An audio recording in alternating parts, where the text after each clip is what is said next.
عليه توكلت وهو رب العرش العظيم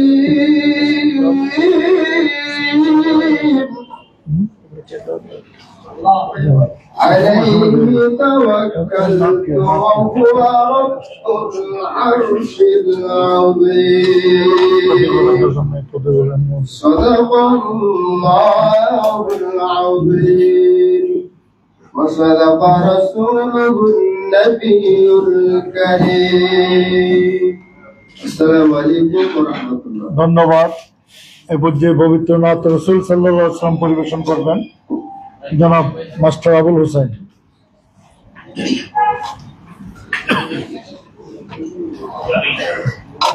আসসালামু আলাইকুম ওয়া রাহমাতুল্লাহ। সাল্লাল্লাহু আলাইকা ইয়া রাসূলুল্লাহ। এই তোমরা এগুলো কি? সাল্লাল্লাহু আলাইকা ইয়া হাবিবাল্লাহ।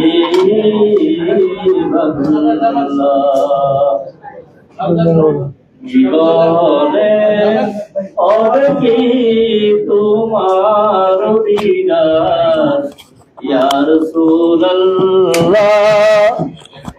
জীবনে হবে কি তোমার দিদার ইয়া রাসূলুল্লাহ।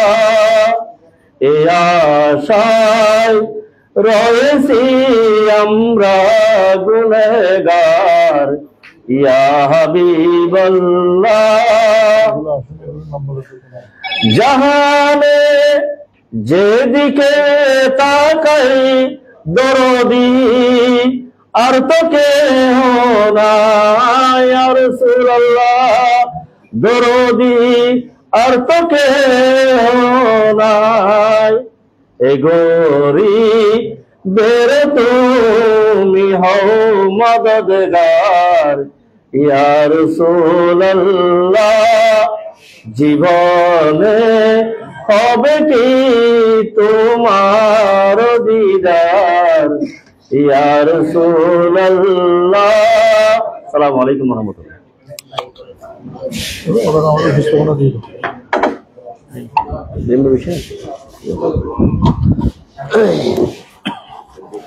আসসালামু আলাইকুম ওয়া রাহমাতুল্লাহি ওয়া বারাকাতুহু। সম্মানিত উপস্থিতি, বাংলাদেশ ইসলামী ফ্রন্টের উদ্যোগে আজকে জাতির ক্লান্তি লগ্নে কালামে পাক এবং নাত রাসূল সাল্লাল্লাহু আলাইহি ওয়াসাল্লাম শুরু হয়েছে। এই পর্যায়ে আজকে অনুষ্ঠান পরিচালনা করার জন্য আমি প্রবন্ধ উপস্থাপন করার জন্য আমি সবিনয় অনুরোধ জানাচ্ছি আমাদের বাংলাদেশ ইসলামী ফ্রন্টের মাননীয় মহাসচিব জননেতা সৈয়দ আব্দুল সামাদ সাহেব।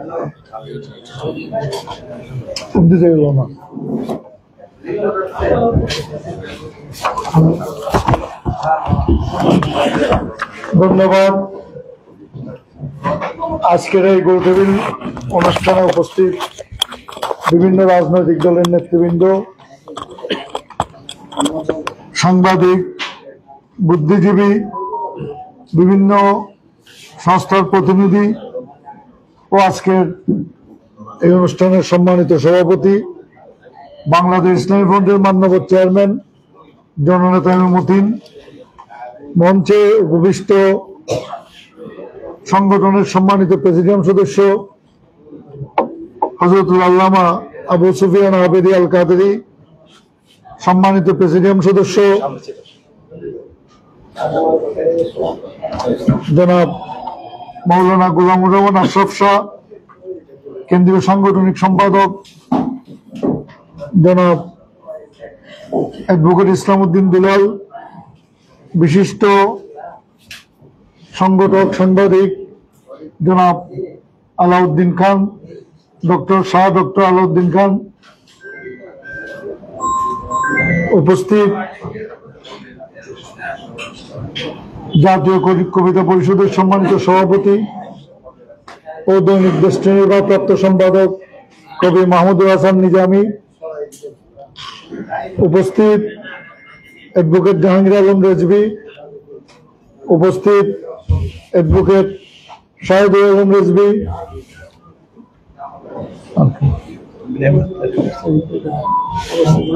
উপস্থিত ইসলামিক ফ্রন্ট বাংলাদেশের সম্মানিত সহসভাপতি জনাব ইব্রাহিম আত্তারি,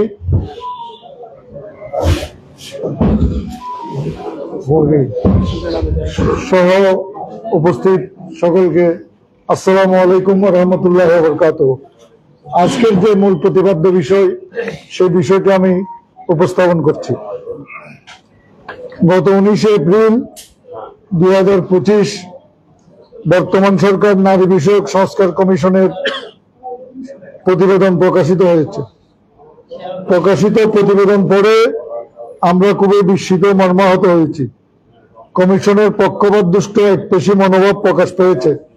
এতে নারী স্বাধীনতার নামে খোদাদ্রোহিতা, নাস্তিকতা,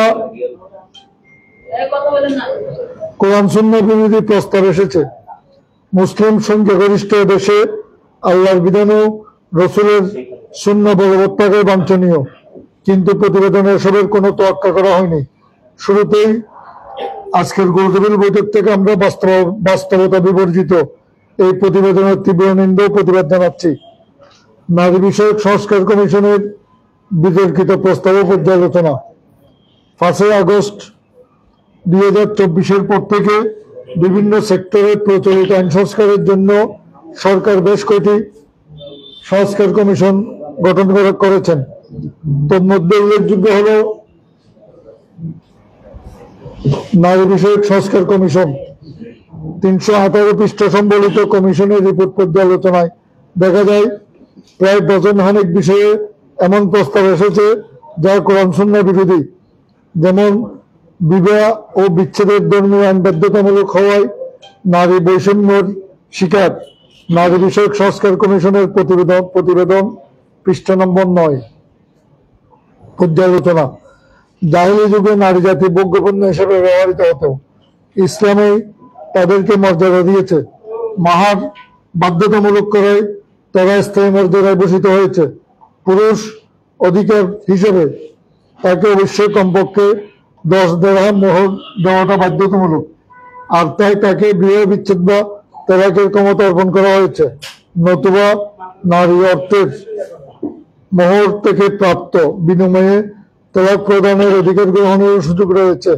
এতে নারীদের স্বাধিকার প্রদান করা হয়েছে। সকল ক্ষেত্রে নারী পুরুষের সমান অধিকারের স্বীকৃতি।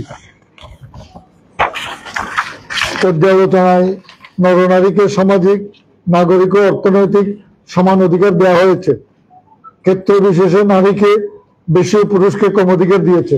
এদিক থেকে নারীর প্রাপ্যতা কম নয়, নারীর প্রাপ্যতা কম দিয়েছে আর পুরুষকে বেশি বেশি দিয়েছে দিয়ে নারীর আবাসন, কর বোস তার উপর বাধ্যতামূলক করা হয়েছে। প্রকৃতপক্ষে ইসলাম নারীকে ন্যায্য অধিকার দিয়েছে। ধর্মভিত্তিক পারিবারিক আইনে নারীর প্রতি বৈষম্য বিদ্যমান। নারী বিষয়ক কমিশনের পৃষ্ঠা নম্বর 33 পর্যালোচনা। ধর্মভিত্তিক পারিবারিক আইনে নারীকে তার যথার্থ ইচ্ছা প্রদান নিশ্চিত করেছে ইসলাম। তাই বিয়ের ক্ষেত্রে বালেগা নারীকে তার মতামতের অধিকার দেওয়া হয়েছে। তার সম্মতি ব্যতীত যেমন বিয়ে হবে না, তেমনি মোহর আদায়ের স্বীকৃতি ছাড়াও বিয়ে হবে না। হাদিসে আছে, পুরুষ নারীকে স্পর্শ করলে তার লজ্জাস্থান হালাল করার বিনিময়ে মোহর প্রদান করা আবশ্যক। অপরদিকে বিয়েতে নারীর সম্মতি বাধ্যতামূলক করায় তাকে গুরুত্ব দেওয়া হয়েছে। প্রতিবেদনের 2.3.1.3.3 গদরায় বলা হয়েছে, যৌন পেশাকে অপরাধ হিসেবে চিহ্নিত না করা এবং শ্রম আইনকে স্বীকৃতি দেওয়া। নারী বিষয়ক কমিশনের সংস্কার পৃষ্ঠা নম্বর 37 পর্যালোচনা। এই দ্বারা বাস্তবায়ন হলে মুসলিম সংখ্যাগরিষ্ঠ এই প্রিয় বাংলাদেশে এই পতিতাবৃত্তিটা আইনি স্বীকৃতি পাবে। জানা বেবিচার আইনের চোখে বৈধ হয়ে যাবে। পারিশ্রমিকের বিনিময়ে যে কোনো জায়গায় যে কেউ বেবিচার করতে পারবে। আইনি স্বীকৃতি থাকায় কেউ বাধা দিতে পারবে না। আমার আপনার চারপাশে প্রতিষ্ঠানের মতো গড়ে উঠবে পতিতালয়। তা গড়ে উঠতে পারে গ্রামে, গঞ্জে, পাড়ায়, মহল্লায়, শহরে, বন্দরে, আবাসিক এলাকায়, সকল সোসাইটিতে মেল ফ্যাক্টরি যেমন সাইনবোর্ড দিয়ে থাকে, এই ধরনের বাস্তবায়ন হলে পতিতালয়েও সেরকম সাইনবোর্ড ঝুলবে। পতিতা ভিত্তির সে প্রতিষ্ঠানটি আমার আপনার বাসার পাশে স্থাপন করা হতে পারে, আপনি কিছুই করতে পারবেন না, কারণ তা শ্রম আইনে স্বীকৃত। প্রতিবাদ করলে বরং আপনার বিরুদ্ধে ওই আইনে মামলা হবে, আর এর আইনগত আরেকটা রাস্তা খুলবে। যে কেউ চাইলে দেহদানের বিনিময়ে আয় করার আইনি স্বাধীনতাও স্বীকৃতি পাবে। এই দেহ ব্যবসাকে যে কেউ একজনকে দাওয়াত দিয়ে আপন করেও করতে পারবে, বাহিরেও পারবে।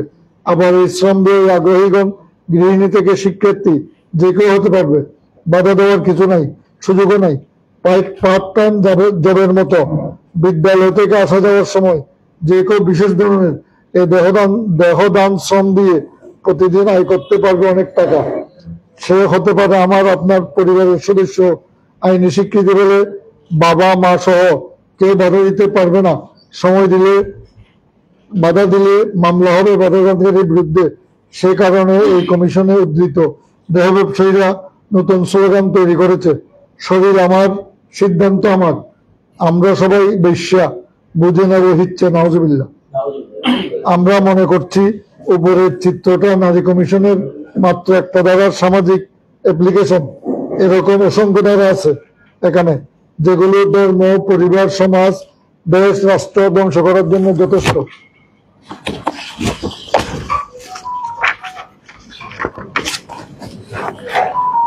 দর্শকের সাথে দর্শনের শিকার নারীর বিবেকে আইনিভাবে নিষিদ্ধ করা। নারী বিষয়ক সংস্কার কমিশনের পৃষ্ঠা নম্বর 37। পর্যালোচনা। এক্ষেত্রে উক্ত নারী অত্যাচারিত নিরাপরাধ হিসেবে গণ্য হবে।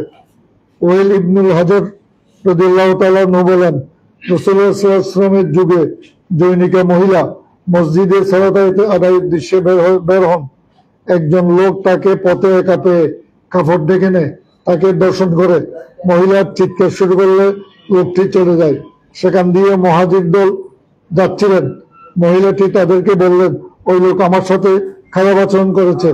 তখন লোকেরা তাকে ধরে রাসূলুল্লাহ সাল্লাল্লাহু আলাইহি ওয়াসাল্লামের নিকট নিয়ে আসলে তিনি মহিলাকে বলেন, তুমি চলে যাও, আল্লাহ তোমাকে ক্ষমা করুন। অতঃপর তিনি ওই দর্শনকারী পুরুষকে রজম করার নির্দেশ দিলেন। তিরমিজি 1 নম্বর হাদিস, মিশকাত শরীফের হাদিস হাসান ইত্যাদি। এই হাদিস দ্বারা বোঝা যায় দর্শিতা জুলুমের শিকার। সে স্বেচ্ছায় বেবিচারে যুক্ত না হলে সে মজলুম। এক্ষেত্রে বেবিচারের সাথে তাকে বিয়ে দেওয়া নয়, বরং নবীজি জালেম দর্শককে পাথর মেরে মৃত্যুদণ্ড কার্যকরার জন্য কোরআনের বিধান বাস্তবায়ন করেছেন। উত্তরাধিকার আইন সংশোধন করে নারীদের সমান উত্তরাধিকার নিশ্চিত করা। নারী বিষয়ক কমিশনের 41 নম্বর পৃষ্ঠা। পর্যালোচনা। ইসলামে নারী পুরুষ প্রত্যেকের অধিকার নিশ্চিত করা হয়েছে, যাকে ন্যায্য অধিকার বলা হয়। সেক্ষেত্রে ক্ষেত্র বিশেষে নারীদের অধিকার বেশি দেওয়া হয়েছে। তাই পবিত্র কোরআনে আল্লাহ পাক উত্তরাধিকার আইনে আসহাবে ফরাইজ তথা নির্ধারিত অংশ বিশিষ্ট লোকদের মধ্যে মাত্র 4 জন পুরুষ ও 8 জন নারীর কথা উল্লেখ করেছেন। পুরুষকে অগ্রাধিকার দেওয়া হলে আসহাবে ফরিজের মধ্যে 1 নম্বরে পুত্র সন্তানের নাম করা হতো। এতে স্পষ্ট বোঝা যায় ইসলাম নারী অধিকার খর্ব করেনি, বরং ইসলাম নারী পুরুষের মাঝে কথা না বলার জন্য ধন্যবাদ, বরং ইসলাম নারী পুরুষের সম্পদের মাঝে সুসম্বন্ধন প্রবর্তন করেছেন। কোরআন সুন্নাহর অনুসৃত নীতির মধ্যে রয়েছে কিছু যৌক্তিক কারণ, যেমন পারিবারিক দায়িত্ব। পরিবারের কর্তা হিসেবে সব খরচপাতি বহন করতে হবে ছেলেকে। পিতামাতার খেদমত, সন্তান সন্ততির লালন পালন, আত্মীয় স্বজনের খোঁজখবর নেওয়ার দায়িত্ব মূলত পুরুষের উপর অর্পণ করেছে ইসলাম। বিপরীতে মেয়ে এসবের দায়িত্ব থেকে সম্পূর্ণরূপে মুক্ত। একজন মেয়ে তার পিতার যেমন সম্পত্তির উত্তরাধিকার, অনুরূপভাবে তার স্বামীর কাছেও সম্পত্তির উত্তরাধিকার। দুটা একসাথে হলে অধিকাংশ ক্ষেত্রে সে পুরুষের চেয়ে অধিক সম্পদের মালিক হয়ে থাকে। তাছাড়া একজন মেয়ে স্বামীর বাড়িতে কোনো কারণে স্থায়ী হতে না পারলে সে নিজস্ব অধিকার ও বৈধতা নিয়ে তার পিতার বাড়িতে স্থায়ীভাবে বসবাস করার অধিকার সুরক্ষা করেছে। অন্যদিকে একজন পুরুষ কোনো কারণে তার পৈতৃক সম্পত্তি থেকে বঞ্চিত হলেও শ্বশুরের সম্পত্তির উপর তার কোনো বৈধতা নাই। এতে বোঝা যায় ইসলাম নারীদের অধিকতর সুরক্ষা দিয়েছেন এবং সম্পদের মালিক করেছে। স্ত্রীর যাবতীয় অধিকার দাম্পত্য জীবনে প্রবাসের সাথে সাথেই পুরুষকে গুনতে হয় স্ত্রীর দেনমোহর বাবদ একটি মোটা অঙ্কের টাকা, আর বিয়ের পরে স্ত্রী বরণ পোষণ যাবতীয় খরচপাতি পুরুষকে বহন করতে হয়। পক্ষান্তরে মেয়ে বিয়ের আগে পিতার তত্ত্বাবধানে থাকে আর তার আদর্শ আগে বড় হয়। বিয়ের সময় স্বামীর কাছ থেকে দেনমোহর পায়, তারপর সে বরণ পোষণের যাবতীয় দায়িত্ব স্বামীর। সাংসারিক খরচ বাবদ একটি পয়সা তাকে ব্যয় করতে হয় না।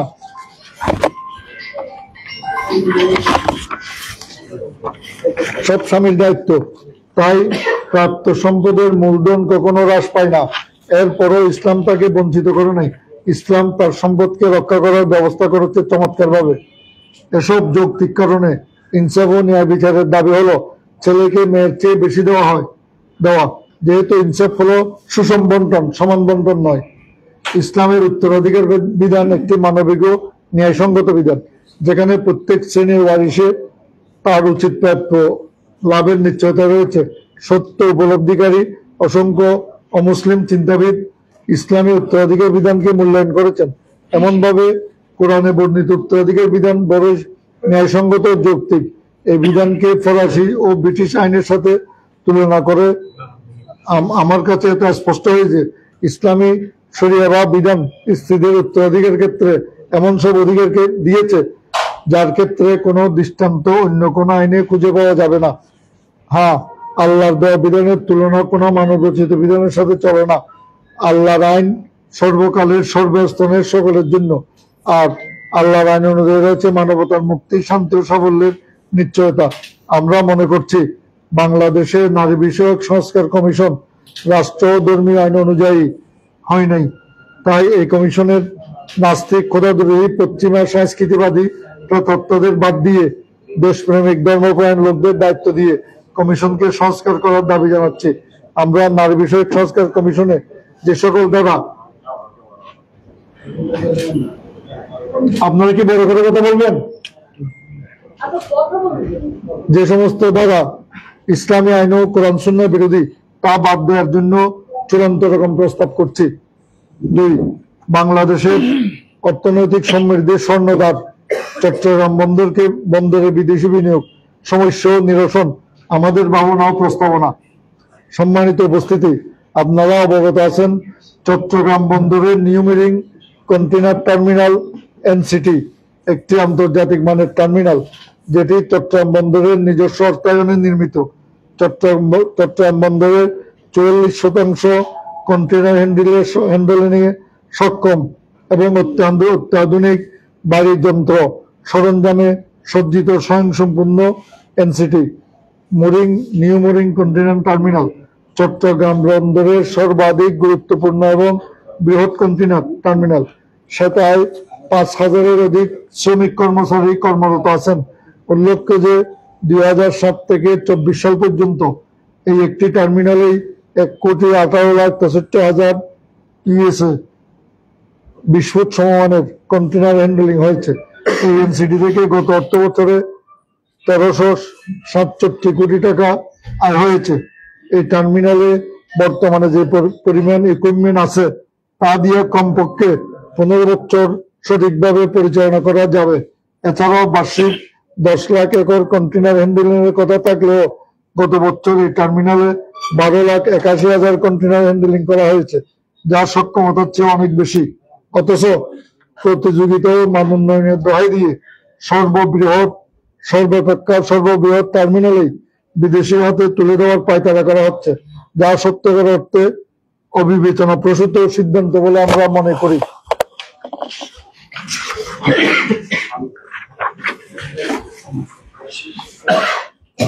এই উদ্যোগের সম্ভাব্য লাভ ক্ষতি। চট্টগ্রাম বন্দরে বিদেশি বিনিয়োগের পরিকল্পনা বাংলাদেশের অর্থনীতিতে উল্লেখযোগ্য প্রভাব ফেলতে পারে। অবকাঠামো উন্নয়ন ও সক্ষমতা বৃদ্ধি হবে, নতুন কর্মসংস্থান সৃষ্টি হতে পারে, বৈদেশিক মুদ্রায় রাজস্ব বাড়বে, বন্দর ব্যবস্থাপনা বিদেশি কোম্পানির অংশগ্রহণের ফলে বৈদেশিক বিনিয়োগ বাড়বে, সরকারের রাজস্ব বৃদ্ধি পাবে। সম্ভাব্য ক্ষতি, বিদেশি কোম্পানির মাধ্যমে বন্দর পরিচালনার ফলে জাতীয় নিরাপত্তা ও সার্বভৌমত্ব নিয়ে উদ্বেগ দেখা দিয়েছে। অনেকে মনে করে এটি দেশের কৌশলগত নিয়ন্ত্রণে প্রভাব ফেলতে পারে। 2, স্থানীয় বিনিয়োগকারীদের অবহেলা। স্থানীয় ব্যবসায়ী ও রাজনৈতিক নেতারা উদ্বেগ প্রকাশ করেছেন বিদেশি বিনিয়োগের কারণে স্থানীয় বিনিয়োগকারীরা উপকৃত হতে পারেন। তারা সরকারের কাছে স্থানীয় বিনিয়োগকারীদের সুরক্ষা ও সমর্থনের আহ্বান জানিয়েছেন। শ্রীলঙ্কার হাম্বানটোটো বন্দরের মতো উদাহরণ দেখেই অনেকে সতর্ক করেছেন বিদেশি বিনিয়োগের ফলে দীর্ঘমেয়াদী দেশের উপর ঋণের বোঝা পড়তে পারে, কৌশলগত সম্পদের নিয়ন্ত্রণ হারানোর ঝুঁকি রয়েছে। আমরা বাংলাদেশ ইসলামী ফ্রন্ট দেশে বিদেশি বিনিয়োগের বিরোধী নয়, বিনিয়োগের নামে ইস্ট ইন্ডিয়ান কোম্পানির পুনর্বাসন মার্কা বিনিয়োগের বিপক্ষে। তবে স্থানীয় লুটেরা সিন্ডিকেটের মাধ্যমে হাজার হাজার কোটি টাকা বিদেশে পাচারকারীদের হাতেও বন্দর তুলে দেওয়া যাবে না। স্বয়ংসম্পূর্ণ নিউমরিং বন্দর তার নিজস্ব ব্যবস্থাপনায় বন্দর পরিচালনা করবে, যাতে বন্দর এবং বাংলাদেশের স্বার্থ সুরক্ষা হবে। উপরোক্ত বিষয় দুটি নিয়ে আমাদের উদ্বেগ ও আশঙ্কার কথা উল্লেখ করেছি। আজকের গোলটেবিল বৈঠকে এই বিষয়ে আপনাদের গুরুত্বপূর্ণ মতামত প্রত্যাশা করছি। যারা উপস্থিত হয়েছেন প্রত্যেককে আন্তরিক ধন্যবাদ ও কৃতজ্ঞতা জ্ঞাপন করছি। এই দুটি বিষয়ে আমরা একটি বিষয় একটু স্পষ্ট করতে চাই। প্রথম বিষয়টি হলো নারী নীতি। নারীদের সুরক্ষা না দিয়ে নারীদেরকে বাজারের পণ্যে পরিণত করছে। এই নীতির ফলে এই নীতিটা আমাদের সামাজিক অবক্ষয় বৃদ্ধি করবে, নীতি নৈতিকতা চলে যাবে, দেশের পারিবারিক কাঠামো ভেঙে পড়বে, সমাজ রাষ্ট্রের মধ্যে সবচেয়ে বেশি দুর্নীতি এবং ক্ষতিগ্রস্ত দিক হিসেবে আমাদের রাষ্ট্র ব্যবস্থা সম্পূর্ণ ধ্বংস হয়ে যাবে। দ্বিতীয় বিষয় যে এনসিটি, এটার ব্যাপারে আমাদের কথা স্পষ্ট। সেটা হলো যেটা স্বয়ংসম্পূর্ণ, সেখানে বিদেশি বিনিয়োগের প্রয়োজন নেই। যেটা সম্পূর্ণ বন্দরের সম্পূর্ণ যে সেটগুলো আছে সেখানে বিদেশি বিনিয়োগ হতে পারে, সেখান থেকে বিনিয়োগের মাধ্যমে এটাকে স্বয়ংসম্পূর্ণ করে তুলতে পারে। সুতরাং আমরা অনুরোধ করব, বাংলাদেশের বন্দরের সবচেয়ে সুরক্ষিত স্বয়ংসম্পূর্ণ পার্টে কোনো বিদেশি বিনিয়োগ নয়। ইস্ট ইন্ডিয়ান কোম্পানি মার্কা বিনিয়োগের ফলে দেশের স্বাধীনতা, সার্বভৌমত্ব, জাতীয় নিরাপত্তা বিঘ্নিত হতে পারে। স্বাধীনতা, সার্বভৌমত্ব, জাতীয় নিরাপত্তা বিঘ্নিত হবে এমন কোন বিনিয়োগ আমরা চাই না। এবং পাশাপাশি দেশীয় কিছু সিন্ডিকেট, লুটেরা এবং দেশের সম্পদকে বিদেশে পাচারকারীদের হাতে বন্দর তুলে দেওয়া যাবে না।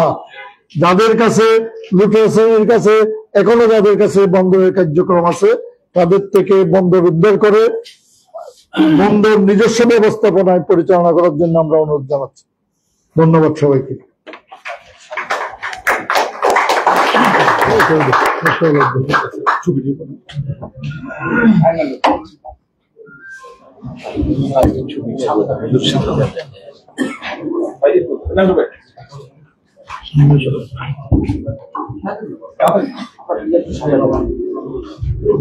আসলে আমার আলোচনাটা পরে হবে, একটা ছবি নেওয়ার জন্য মূলত আমি আলোচনাটা পরে করবো ইনশাল্লাহ। এখন আমাদের আজকে যারা উপস্থিত হয়েছেন, উপস্থিতের মধ্যে যারা আলোচনা করবেন তাদের নামগুলো ঘোষণা করবেন আজকের আমাদের মহাসচিব সহমত সমস্যায়। এই পর্যায়ে আলোচনা অংশগ্রহণের জন্য অনুরোধ জানাচ্ছি জনাব ডক্টর আলাউদ্দিন আলম, নির্বাহী সম্পাদক, সাপ্তাহিক বর্তমান সংলাপ।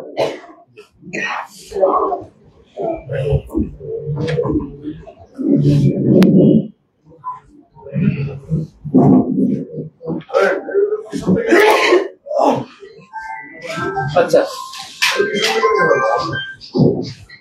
ধন্যবাদ।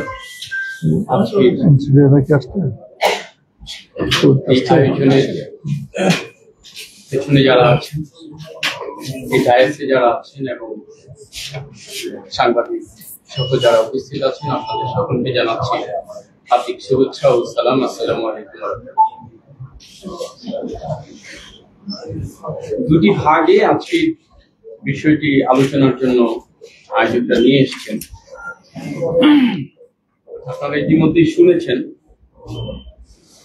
নারী বিষয়ক সংস্কার কমিশনের কোরআন সুন্নাহ বিরোধী প্রতিবেদন এবং বাংলাদেশের অর্থনৈতিক সমৃদ্ধির স্বর্ণদ্বার চট্টগ্রাম বন্দর বিদেশিদের হাতে তুলে দেয়। আমি দ্বিতীয় অংশটা নিয়ে আগে আলোচনা করি, প্রথম অংশটা শেষে আসবো। আমি আমার অবস্থানটা তুলে ধরি, কারণ প্রথম অংশটা অত্যন্ত সেন্সিটিভ। এই বিষয়টা কথা বলতে হলে আরো গভীরে আমাদেরকে যেতে হবে, সেটা যাব। কিন্তু আগে দেখি যে আমাদের বাহ্যিক যে অবস্থান, সেই অবস্থানে আমরা কোথায় আছি। এখানে যারা উপস্থিত হয়েছে অবশ্যই আমাদের দেশ ভাবনা নিয়ে কিন্তু আমরা এখানে উপস্থিত হয়েছি। প্রথম কথা হলো যে এই বাংলাদেশ সম্পর্কে আমাদের জানতে হবে। আমরা সবাই জানি, কিন্তু এতটা গভীরে বা একটা অতীতের সম্পর্কে আমাদের জানাটা স্পষ্ট নয়। বাংলাদেশের ইতিহাস যখন সন্ধান করি আমরা তখন 1000 বা 1500 বা সর্বোচ্চ 2000 বছর পর্যন্ত আমরা যেতে পারি। কিন্তু আমি আমার গবেষণা থেকে জেনেছি, এবং আরো যারা গবেষক আছেন, বিশেষ করে এই আধ্যাত্মিক জগতের যেসব অলিয়া উলিয়াগণ আছেন, তাদের ধারা থেকে, তাদের আলোচনা থেকে আমার জানার সুযোগ হয়েছে যে এই বাংলার এই যে সভ্যতা, এই সভ্যতা 5000 বছরেরও অধিক পুরনো। এবং এই বাংলার এই সভ্যতা সৃষ্টির সাথে যে ব্যক্তির সাথে এই বাঙালির প্রথম পুরুষ হিসাবে আধ্যাত্মিক জগৎ যাকে আইডেন্টিফাই করেছেন, তার সম্পর্কে বলেছেন তিনি একেশ্বরবাদী ধর্মের অনুসারী ছিলেন। অর্থাৎ আমরা যে জানি যে আমাদের যে একজন নবী ছিলেন নূহ ইসলামের যে প্লাবনের পরে তার এক সন্তান ভারতবর্ষের দিকে এসেছিলেন, সেই সন্তানের ধারায় যেই সন্তানের এই একেশ্বরবাদী ধর্মটা প্রচলিত ছিল, সেই প্রচলনের ধারাতেই সেই বং নামক মহাপুরুষের জন্ম হয়, যে মহাপুরুষের ধারা থেকে এই বাঙালি জাতির সৃষ্টি হয়। ফলে এই বাঙালি জাতির সাথে একেশ্বরবাদী ধর্মের সম্পর্কটা জড়িয়ে আছে। সেটা একটা গবেষণা, আপনাদের দ্বিমত থাকতে পারে। দ্বিতীয় হলো, আমরা জানি যে এই দেশটা সম্পদের পরিপূর্ণ একটা দেশ। আমরা হয়তো সম্পদ সম্পর্কে, সম্পদের ব্যবহারটা ভালো জানি না, তার ইতিহাসগত অবস্থা জানি না। আমরা জানি যে বিশ্ববিখ্যাত পর্যটক ইবনে বতুতা একটা কথা বলেছিলেন এই দেশ ঘুরে গিয়ে, কি ধন সম্পদে পরিপূর্ণ নরক, এরকমের একটা কথা বলেছিলেন। তার মানে ঐতিহাসিক ভাবে হাজার হাজার বছর ধরে এই দেশটা যে সম্পদশালী, ধন সম্পদের প্রাচুর্যতা আছে, বিশেষ করে প্রাকৃতিক সম্পদের প্রাচুর্যতা আছে, এটা সম্পর্কে কিন্তু সেই পরিব্রাজকরা যারা এসছেন তারা তার প্রমাণটা তাদের ইতিহাসে লিখেছেন। তার সাথে একটু আসতে হয়, এই বাঙালি জাতির যদি ইতিহাসটা দেখেন, আমরা অর্থাৎ এই বাঙালিরা কখনো নিজের সীমানা ছেড়ে গিয়ে অন্যের কোনো ভূমি দখল করেছে তার কিন্তু ইতিহাস পাওয়া যায় না। তারা কাজের সন্ধানে অন্য জায়গায় গিয়েছেন, কিন্তু অন্য জায়গায় গিয়ে ছাতুরি করে অন্যের ভূমি দখল করেছেন। এই 5000 বছরের ইতিহাসে বাঙালির এরকম কোনো ইতিহাস পাওয়া যায় না। কিন্তু বাঙালির এই সম্পদের লোভে এই দেশে এসেছেন বহু লুটেরা গোষ্ঠীর পরিচয় ইতিহাস থেকে আমরা জানতে পারি। তার অন্যতম আপনারা দেখেন, ইতালিয়ানরা এসছেন, পর্তুগিজরা এসছেন, ফ্রান্সের লোকজন এসছেন, মুঘলরা এসছেন, পার্সিয়ানরা এসছেন, এবং এখানে এসে কিন্তু তারা বিভিন্ন ভাবে এই দেশের সম্পদ লুট করেছেন বা এই দেশে তাদের রাষ্ট্রতা কায়েম করেছেন। এবং তার সাথে আস্তে আস্তে ধর্ম ঢুকেছে, কিন্তু যদিও ধর্মটা এসছে ওলিয়াল্লাহগণের মাধ্যমে, কিন্তু রাষ্ট্রীয় ভাবেও ধর্মের প্রচলন এই অঞ্চলে হয়েছে। তাহলে দেখেন, সর্বশেষ আমরা যে ইতিহাসটা জানি, এই দেশের সম্পদের লোভে বাণিজ্যের জন্য এসেছিল কারা? ব্রিটিশ বেনিয়ারা। এবং আমাদের দুর্বলতার সুযোগে মাত্র 3000 ব্রিটিশ লোক, এর মধ্যে অল্প কিছু সৈন্য এবং বাকি কিছু ছিলেন ব্যবসায়ী বণিক, আর অন্যরা ছিলেন ধর্ম প্রচারের উদ্দেশ্যে আসা কিছু লোক। অর্থাৎ সম্মিলিত একটা গ্রুপ মিলে এই 3000 লোকের একটা জমায়েত কি করলো? এই বাঙালির মধ্যে বা বাঙালির এই সমাজে এসে আশ্রয় নেয়া, প্রশ্রয় নেয়া পূর্বতন যেসব গোষ্ঠী পারস্য থেকে, মুঘল থেকে, আফগানিস্তান থেকে এসেছিলেন, তাদের একটা গ্রুপের সাথে খুব সুন্দর যুগ সাদৃশ্য কিন্তু অনেক খেলা খেলে গেল। এবং আমরা মির্জাফরের কথা জানি, আপনারা নিশ্চয়ই জানেন, ইতিহাস যারা চর্চা করেন, মির্জাফর কিন্তু বাঙালি নন। মির্জাফরের জন্ম কিন্তু ইরানের অর্থাৎ পারস্যের অধিবাসী মির্জাফর। বলে ওই যে গাদ্দারির কথা আমরা জানি, মির্জাফরির কথা জানি, সে মির্জাফর কিন্তু পারস্য দেশের নাগরিক। কোন বাঙালি তখন গাদ্দারি করেছেন এই বাঙালির ভূমির সাথে তা কিন্তু জানা যায় না। আবার একই সাথে আরেকটু গভীরে গেলেও দেখবেন, আমরা যে নবাব সিরাজদৌল্লা বা আলীবর্দীর কথা বলি, তারাও কিন্তু যারা বাঙালি নন, তারাও কিন্তু আলীবর্দীও কিন্তু পারস্য দেশ থেকে এসেছিলেন। পরে গাদ্দারে এই বাংলার সাথে গাদ্দারি করে আসলে শেষ পর্যন্ত কি হচ্ছে, ব্রিটিশদের হাতে আমাদের ছলের কারণে, আমাদের দুর্বলতার কারণে ব্রিটিশদের হাতে গিয়েছে।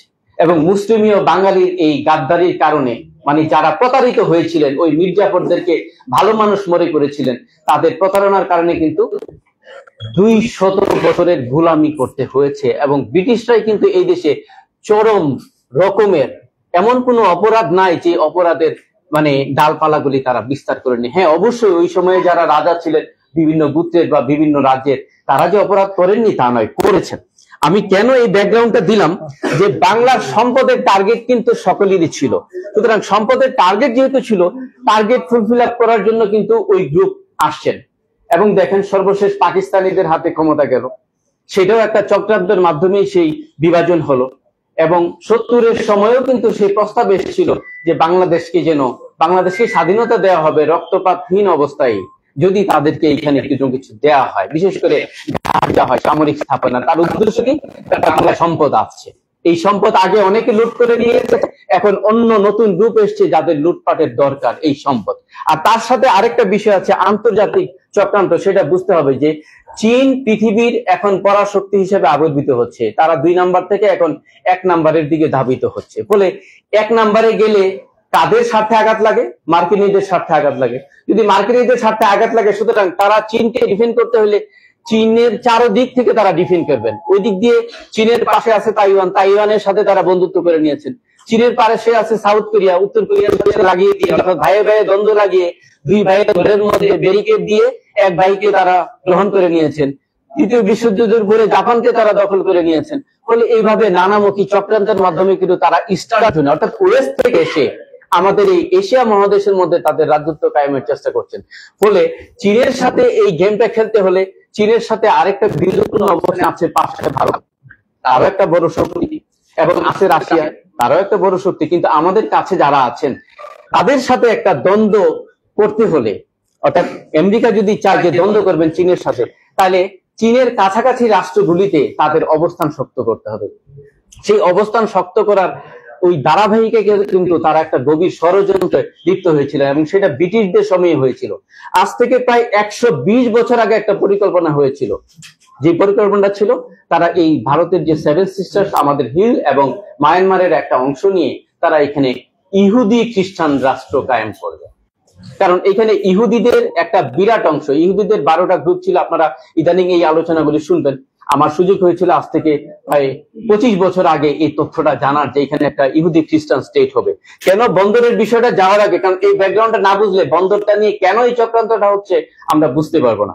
এখানে একটা ইহুদি খ্রিস্টান স্টেট, আমি খ্রিস্টান স্টেট বলছি না, বলছি ইহুদি খ্রিস্টান স্টেট।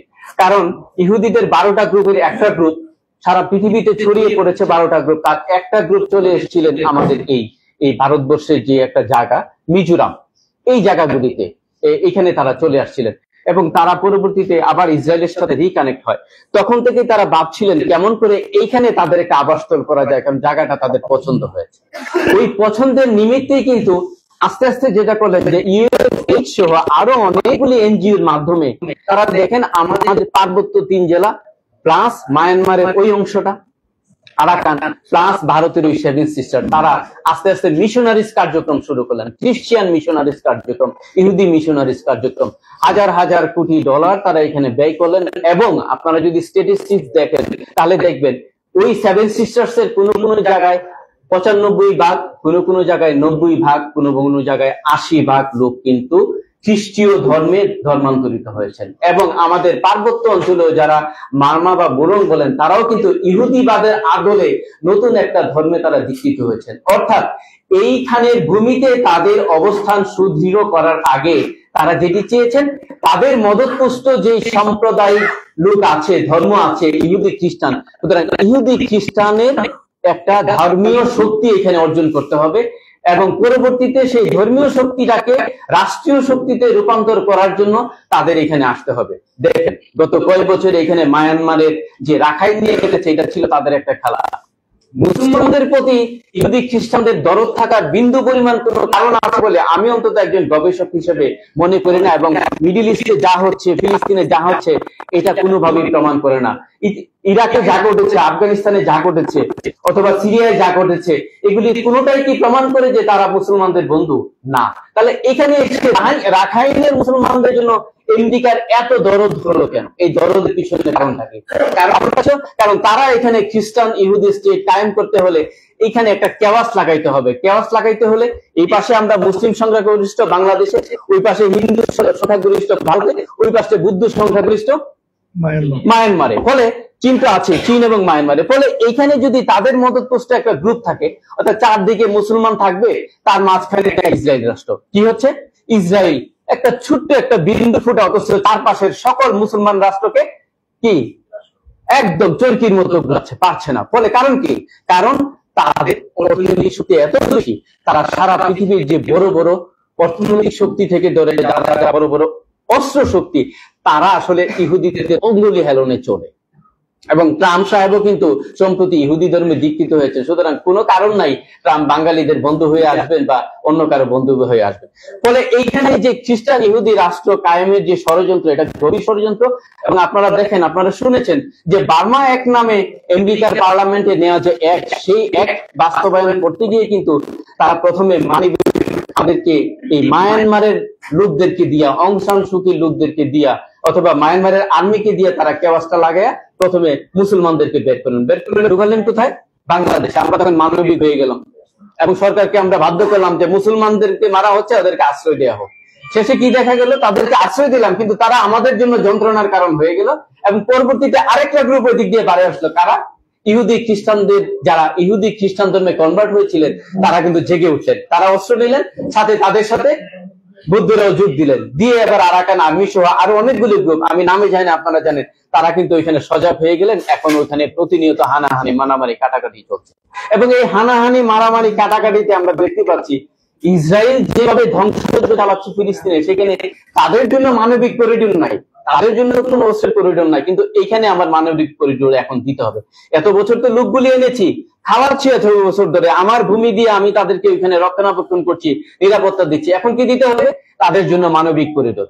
মানবিক করিডোরের পিছনে কারণটা কি? আপনাদেরকে ফিরে যেতে হবে 2007 সালে। কারণ কি? আপনারা একটু খেয়াল করে দেখেন, আপনারা কথা নেবেন না কেউ।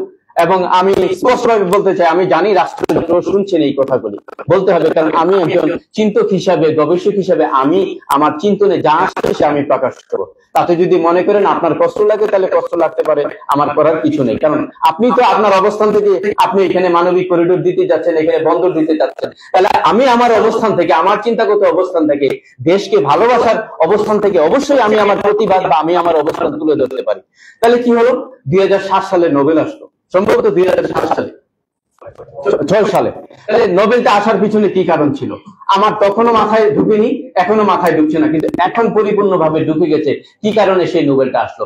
আপনারা একটু খেয়াল করে দেখেন, নোবেলটা আসার পরই আমাদের বর্তমানে আরেকজন উপদেষ্টা আছেন, ওয়াহিদুদ্দিন মাহমুদ সাহেব, তাকে আহ্বায়ক করে কিন্তু একটি রাজনৈতিক প্ল্যাটফর্ম তৈরির কার্যক্রম শুরু হয়েছিল। তখন মগবাজারে তার অফিস ছিল, আমি ব্যক্তিগতভাবে চিঠি লিখেছিলাম, সেই কার্যালয়ে গিয়েছিলাম। কেন? যে এখন মনে করেছিলাম এই রকমের একজন মহান ব্যক্তি আমরা পেয়েছি, নোবেল লরিয়েট পেয়েছি, সুতরাং তার পক্ষে আমাদের যেতেই হবে। কিন্তু ষড়যন্ত্রটা খুব বেশি দিন লাগলো না বুঝতে। কারণটা কি? কারণ আমেরিকা চেয়েছিল তারা যে এখানে ইহুদি খ্রিস্টান সভ্যতা বানাবেন, নতুন করে একটা ইসরায়েল বানাবেন, সেটা বানাতে হলে তাদের মদতপুষ্ট, তাদের সাথে চলতে পারে, তাদের বন্ধুত্বে 100% প্রমাণ দিতে পারে, এই রকমের একজন লোক লাগবে। এবং ওই লোকটাকে সেট করতে হলে, ওই লোকটা যদি তার জাতি গোষ্ঠীর কাছে আরো জনপ্রিয় হয়ে যায়, সুতরাং তাকে নোবেল দিতে হবে। নোবেল দিয়ে তাকে নোবেল পার্সন হিসাবে, শান্তির দূত হিসাবে প্রতিষ্ঠা করালেন এবং মানুষ এবং দেশবাসীর, বাঙালির কি দুর্বল জায়গাটার মধ্যে আঘাত করলেন। বাঙালি কিন্তু যে কোনো নোবেল ব্যক্তিকে সহজেই বুকে তুলে নেয়, আমরা বুকে তুলে নিলাম। তার সর্বশেষ প্রমাণ মাঝখানে আরো হয়েছে, সেদিকে গেলাম না। সর্বশেষ কোন জায়গাটায় আসলাম? যে এখন আমরা দেখতে পাচ্ছি 5 আগস্টের পরে যে ঘটনাই ঘটুক, 5 আগস্টের পরে এখন আমেরিকার মুভমেন্ট শুরু হয়েছে। আসলে এটার পিছনে একটা বড় ষড়যন্ত্র পুরোটাই হয়েছে আমেরিকা। কারণ কি? ওইখানে রাষ্ট্র দিতে হবে, রাষ্ট্র করতে হবে। রাষ্ট্র করতে হলে এখানে আমেরিকার অস্ত্র ছাড়া চলবে না, কারণ চায়না তো বাধা দিবে, ভারতও বাধা দিবে, তাহলে আমেরিকার অস্ত্র এখানে ঢুকতে হবে। আমেরিকার অস্ত্র ঢোকার পথ কোথায়? করিডোর। মানে করিডোর মানে আসলে ওই করিডোর দরকার যেই করিডোর দিয়ে অস্ত্র ঢুকতে পারবে। সুতরাং অস্ত্র ঢোকার দরকার। এবার চলে আসেন বন্দরে, একদম স্ট্রেট। এই বন্দর একটা সক্ষম বন্দর, একটা সুস্থ বন্দর। আমি একজন মেরিন ইঞ্জিনিয়ার, আমি আপনাদের আরেকটু পরিচিত, আমি একজন মেরিন ইঞ্জিনিয়ার। আমি দীর্ঘ সময় ওই বন্দর দিয়ে মাল ক্লিক করেছি, আমি নিজে গিয়েছি, এবং মেরিন একাডেমি পরিচালনা, শিপিং বিজনেস পরিচালনার সাথে আমি ছিলাম। ওই নিউ মেরিন টার্মিনালের বহুবার আমি গিয়েছি, তার সক্ষমতা দেখেছি। যেহেতু একজন মেরিন প্রফেশনাল, সুতরাং আমার কিন্তু জানা বোঝার সুযোগটা এখানে আরেকটু গভীরভাবে ক্লোজলি হয়েছে। আমি জানি এখানে হ্যান্ডেলিংটা, অপারেশনটা বা ম্যানেজমেন্টটা কেমন করে হয়। This is 100% capable. হ্যাঁ, কারাপশন কোন জায়গায় নাই? ইউনূস সাহেব যে জায়গায় দরবার করছেন, চালাচ্ছেন, সচিবালয় চালাচ্ছেন, সেখানে কি কারাপশন হচ্ছে না? আমাদের উপদেষ্টা মন্ত্রীরা যেখানে বসে থাকেন সেখানে কি কারাপশন হয় না? হ্যাঁ, টার্মিনালেও কারাপশন হচ্ছে, আমি তখনও দেখেছি, এখনো কারাপশন হয়, কারণ প্রতিনিয়ত সেই তথ্যগুলি আমাদের নিতে হয়। কারাপশন থাকবে, বরং আপনার দায়িত্ব হচ্ছে কারাপশনটা কিভাবে রোধ করবেন, ম্যানেজমেন্টটা কিভাবে পারফেক্ট করবেন। তাহলে যেই ম্যানেজমেন্ট আমাদের আজকে প্রবন্ধে যেটা গুলটুকে আমাদের মাননীয় উপস্থাপন করলেন, সেখানে কিন্তু স্পষ্টভাবে তুলেছেন যে 40% হ্যান্ডেলিং ওই নিউ মেরিন টার্মিনাল দিয়ে হয়। তার মানে আমরা ক্যাপাবল। এবং কাদের দিয়ে? এত বছর তো বিদেশি লাগেনি, 15-16 বছরের টার্মিনালটা যখন রেডি হলো তখন তো কোনো বিদেশিকে লাগেনি, এখন লাগবে কেন? উনি ওনার বক্তব্য বলেছেন দিতেই হবে, এই প্রত্যয় যোগ করেছেন, অত্যন্ত ভয়ানক এই শব্দটা, দিতেই হবে। কারণটা কি? কারণ যদি এই টার্মিনাল মেইনটেনেন্স ওই প্রতিষ্ঠানের হাতে যায়, যে প্রতিষ্ঠান, যে প্রতিষ্ঠানের নামটা অলরেডি কিন্তু এসেছে, আপনারা শুনেছেন, ডিপি ওয়ার্ল্ড, তারা ডিপি ওয়ার্ল্ডকে দিতে চান। ডিপি ওয়ার্ল্ডের সাথে আমাদের কানেকশন কি? কোনো কানেকশন নাই, কিন্তু ডিপি ওয়ার্ল্ডের সাথে আমেরিকার কানেকশন আছে। কারণ ডিপি ওয়ার্ল্ড আমেরিকার নেভির সাথে তাদের বাণিজ্য আছে। আমেরিকান নেভি যত জায়গায় তাদের ডকিং করতে চায়, তাদের শিপের এই অ্যালং সাইড বার্থিং করতে চায়, সেই বার্থিং এর জন্য ডিপি ওয়ার্ল্ড হচ্ছে নিরাপদ। ফলে এইটাতে যদি ব্যবস্থাপনা ডিপি ওয়ার্ল্ডের হাতে যায়, ফলে ডিপি ওয়ার্ল্ড কোন শিপকে বার্থিং দিল, ওই শিপে কি ধরনের মালামাল আসলো, কিভাবে খালাস করবে, সেটা তো ডিপি ওয়ার্ল্ডের চিন্তা ভাবনায় চলে যাবে। ফলে এখানে যদি অস্ত্রের জাহাজগুলি আসে ভিড়ে, আর অস্ত্রগুলি যদি এখান থেকে খালাস হয়, তাহলে খুব সুন্দর, আমরা সহজেই ওই করিডোরে, মানবিক করিডোরের নামে অস্ত্রের করিডোরটা ওপেন করে দিতে পারি। তাহলে আমরা কোনোভাবেই আমাদের জাতীয় নিরাপত্তা বিঘ্নিত করতে পারি না। অলরেডি মাননীয় সেনাপ্রধানও সেই বিষয়টি বলেছেন, জাতীয় নিরাপত্তার খাতিরে। আমাদের প্রবন্ধেও সেটা চমৎকার ভাবে উঠে এসছে। আমরা চাই যে আপনি যদি সত্যি দেশের কল্যাণ চান, তাহলে আপনি যদি সত্যি বন্দর দিতে চান, আমাদের ডিপসি করার জন্য শত শত মাইল জায়গা আছে, আপনি নেন। তাদেরকে বলেন, ডিপি ওয়ার্ল্ডকে, আমেরিকাকে বলেন, তোমরা পোর্ট করো, পোর্ট করে তোমরা সাজিয়ে নাও। বলেছেন যে ওই অংশটা ছাড়াও, নিউ মেরিন ছাড়াও তো আরো তো পোর্টের বিশাল অংশ আছে, আপনারা ওই বিশাল অংশে বিনিয়োগ করেন। রেডিমেড আর রেডিমেড ঘরটার মধ্যে আপনি আসতে চাচ্ছেন কেন? আপনি একটা ঘর বানান, আপনি ইনভেস্ট করেন, আমরা সেখানে আপনাকে ওয়েলকাম জানাবো। আমাদেরকে এত বোকা পাইয়েন না। বাঙালি বোকা মানে, আপনি বোকা দিতে পারেন মানে এই না যে সকল বাঙালিকে বোকা দিয়ে দেবেন। আমরা জাগ্রত বাঙালি, আমরা যার কারণে আজকে গুরুত্ব আমরা কনসাস বলি, আমরা সচেতন বলি, দেশপ্রেমিক বলি, আমরা বুঝে যাচ্ছি যে আপনি সুস্থ সবল একটা বন্দরকে, একটা টার্মিনালকে বলছেন অসুস্থ হইলে বিদেশ থেকে হার্টের ডাক্তার আনতে হয় কি? আমরা শত শত অপারেশন হয়, কার্ডিয়াক সার্জারি হয়, ওখানে কি হয়? রিং করানো হয়। তাহলে আপনি কেমন করে জানবেন আমাদের হসপিটাল শত শত হাসপাতালে রিং করানো হচ্ছে, হার্ট চিকিৎসা হচ্ছে, আমাদেরকে বাইরে থেকে ডাক্তার আনতে হয় না। সুতরাং সুস্থ সবল বাড়িঘর নির্মাণের কোনো অবস্থান আমাদের লাগবে না। অসুস্থ যেটা আছে পারলে সেখানে ইনভেস্ট করান, আনেন, আমরা দেখি আপনার যোগ্যতা কোথায়। আর ওই যে খ্রিস্টান ইহুদি রাষ্ট্র, সেই ইহুদি রাষ্ট্রের নির্মাণের পেছনে যা লাগবে সেটা আমরা বুঝি। সেখানে মানুষ লাগবে, অস্ত্রধারী মানুষ লাগবে। আর অস্ত্রধারী মানুষ হলে হবে না, ওই মানুষকে, অস্ত্রধারী মানুষকে আর্মস অ্যামুনিশনের সাপ্লাই দিতে হবে। সুতরাং ওই সাপ্লাই চেইন ঠিক রাখতে হবে। সাপ্লাই চেইন ঠিক রাখতে হলে কিন্তু এই জায়গাগুলিতে অনেক গভীর ভাবে তাদের নিয়ন্ত্রণ থাকতে হবে। বলে ওই যে 2006 সাল থেকে শুরু হয়েছে নতুন চট্টগ্রাম, যেটা পারেনি সেটা এখন বাস্তবায়নে দিতে হবে। সুতরাং আমাদের সচেতন হইতেই হবে, আমাদের প্রতিবাদ করতেই হবে। আমরা চাই না আপনি আমাদের সাথে বিরুদ্ধ হন। আপনিও এই দেশের নাগরিক, আমিও এই দেশের নাগরিক। আপনি দেশকে ভালোবাসেন, আমিও দেশকে ভালোবাসি। আসুন আপনার আমার বিরোধের জায়গা, সেই বিরোধের জায়গাটাকে কমিয়ে আমরা একটা অবস্থানে আসি যে এই দেশের মঙ্গল কল্যাণ কোন জায়গাটা, সেই জায়গাটা আমরা নির্ধারণ করি। সুতরাং আমি বিনীতভাবে সরকারের কাছে আহ্বান জানাই, আপনি যে স্টেপ নিয়েছেন, আপনার উপদেষ্টারা যে স্টেপ নিয়েছেন, দেশবাসী জেনে গেছে, বুঝে গেছে, দেশবাসী অনেক সচেতন। সুতরাং দেশবাসীকে ধোঁকা দেওয়ার চেষ্টা করবেন না। আমি আমাকে উদাত্ত আহ্বান জানাই, দয়া করে এই দেশের ক্ষতি করেন। যেই জায়গাটায় পুরো কমিশনের যে পুরো রিপোর্ট আমি দেখেছি, পড়েছি, পুরো রিপোর্টটা কিন্তু নেগেটিভ নয়। এখানে যেই ধারাগুলি মনে হয়েছে যে এটা ধর্মীয় আইনের সাংঘর্ষিক, এটা যায় না, সেইটা আমরা সুন্দরভাবে প্রতিবাদ করি এবং সেটাকে সংস্কারের জন্য বলি, আপনারা সেটা কারেকশন করেন। কিন্তু অনেক জায়গায় আছে, সবচেয়ে মনে রাখবেন, নারী মানে কেবল স্ত্রী হিসেবে দেখেছি, কিন্তু নারী মানে কিন্তু মা, নারী মানে কিন্তু আমার কন্যা, নারী মানে আমার বোন। সুতরাং কিন্তু আরেকটা অপরাধ হয়ে যাবে। আর বিপরীত দিয়ে কিন্তু এই জগতের শুরু, অর্থাৎ বিপরীত, নারী এবং পুরুষ বিপরীত। আল্লাহ সৃষ্টি করেছেন সব জোড়ায় জোড়ায়, অর্থাৎ বিপরীত দিয়ে। সুতরাং বিপরীত ছাড়া কিন্তু চলবে না। যদি বলি যে না, নারীরা সব চলে যাক, পুরুষের জগৎ কিন্তু চলবে না, অস্তিত্বহীন হয়ে যাবে। কারণ কোন পুরুষের জন্ম হবে না নারী ছাড়া, কোন নারীর জন্ম হবে না নারী ছাড়া বা পুরুষ ছাড়া। এটা কেমন করে হবে, বাস্তবতা উদ্যোগ নিতে হবে, আলোচনা করে। আমি আপনাদের আয়োজকদের সকলকে ধন্যবাদ জানাই আমাকে সুযোগ দেওয়ার জন্য, এবং সরকারকেও আহ্বান জানাই যে আজকে যে আলোচনা হচ্ছে সেই আলোচনাটাকে আপনারাও কিছু নেন, নিয়ে আপনাদের অবস্থানটাকে স্পষ্ট করেন এবং অবস্থান থেকে সরে আসেন। ধন্যবাদ সকল।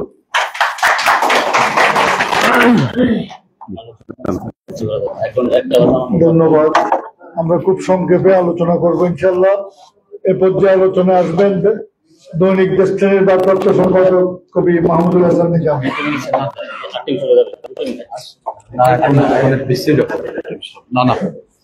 কবি মাহমুদুল হাসান নিজাম নাম্বারটা আছে, গুলি কার্ড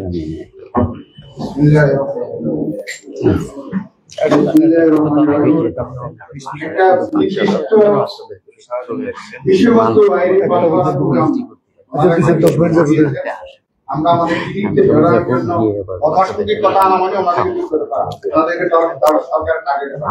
এটা যেন আমরা কারণ হচ্ছে এখানে ওনারা দুটো টপিক দিয়েছেন, একটা হচ্ছে নারী বিষয়ক আর একটা হলো বন্দর বিষয়ক, আর একটা কৌশল বিষয়ক।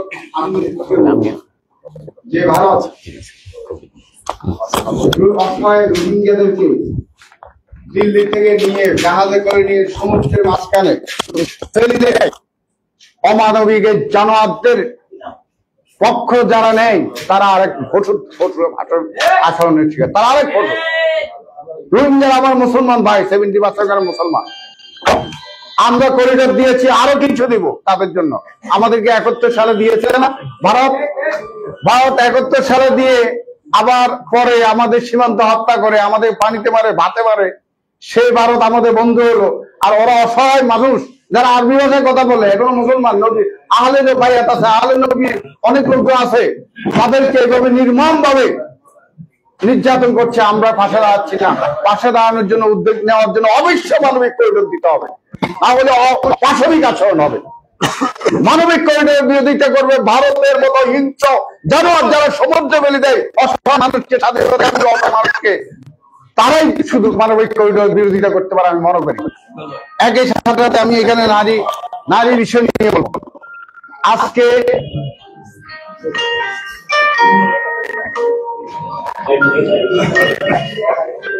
আজকে এখানে নারী অধিকার নিয়ে যেসব নারী কমিশন যে রিপোর্ট দিয়েছে, এই কমিশনের সম্পূর্ণ আমি দ্বিমত করছি। কারণ একটি সরকারে বহু মতের লোক থাকতে পারে। ডক্টর ইউনূস আমেরিকা বসায়নি, 3 দিন দেশ অস্থিতিশীল সরকারহীন ছিল, সারা দেশের জনগণ ছাত্রজনতা নিয়ে বসিয়েছে।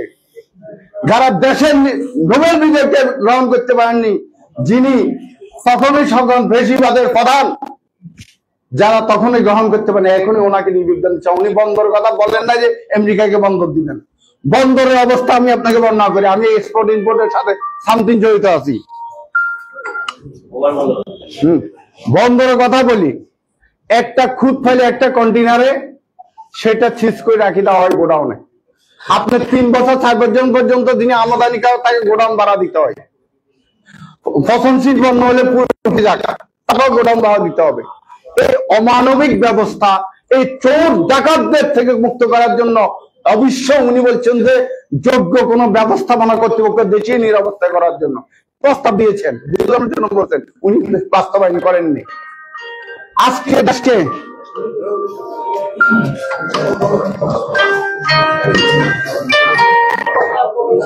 ভাই পরে কেটে দিচ্ছি না, পরে কথা বলবো।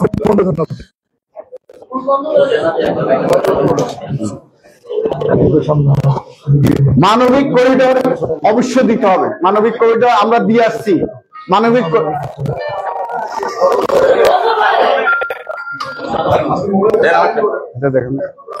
মানবিক করিডোর আমরা বছর দিয়ে আসছি। যখন তুরস্ক জাহাজ পাঠাইছে, খাবারের টাকা পাঠাইছে, তখন আমাদের গণতন্ত্রের নেত্রী তখন খুলে দিলেন মানবিক করিডোর। আগে দেন না, কিন্তু অসহায় রোহিঙ্গা থেকে ওই ভারতের মতো সমুদ্রে ফেলে দিয়েছেন, ফেলে দিয়েছেন। যখন বিদেশ থেকে সাহায্য দেওয়া শুরু হলো তখন করিডোর খুলে দিয়েছেন। এই করিডোর খুলে দিলে, এখন করিডোর দিলে সমস্যা কি? ওরা তো ওদের মুক্ত করতে হবে। ওটা আমাদের বাংলা ভাষাভাষী অঞ্চল রোহিঙ্গারা, ওরা বাংলা ভাষায় কিছু কথা বলে, কিছু আরবি ভাষায় কথা বলে। ওদেরকে দিলে তো ওদের মানবিক ব্যাপার, মানবিক করিডোর তো আমরা পাকিস্তানি দিলে সমস্যা কোথায়? যারা হিংস্র, যারা আমার ভাইকে হত্যা করার জন্য ভারত ইসরায়েলের শূন্য বাড়িয়েছে, আমার শিশুদেরকে হত্যা করার জন্য ইসরায়েলের শূন্য বাড়িয়েছে, সেই ভারতে আমার ভাইদেরকে সে বঙ্গোপসাগরে ফেলেছে, তাদের ব্যাপারটা এই দেশে মানবিক করিডোরের বিরোধিতা করছে। একই সাথে আমি এটা তীব্রভাবে মানবিক করিডোর হবে এবং বন্দর দেশীয় নিরাপত্তা আন্তর্জাতিক, আপনি যদি ইয়াকে দেওয়া হয়, ওরা কি মহাশক্তি কি যে আরো আমিরাত অথবা আমাদের দেশীয় কোন প্রাইভেট কোম্পানিকে দেওয়া, অসুবিধা কোথায়? সরকারি ব্যবস্থায় থাকলে এটা রাজ্যে পরিণত হবে। এখানে ব্যবসায়ীদের অংশ হচ্ছে, আমার দেশ সমৃদ্ধিতে হচ্ছে। প্রাইভেট ব্যবস্থাপনা অবশ্যই বন্দরকে দিতে হবে।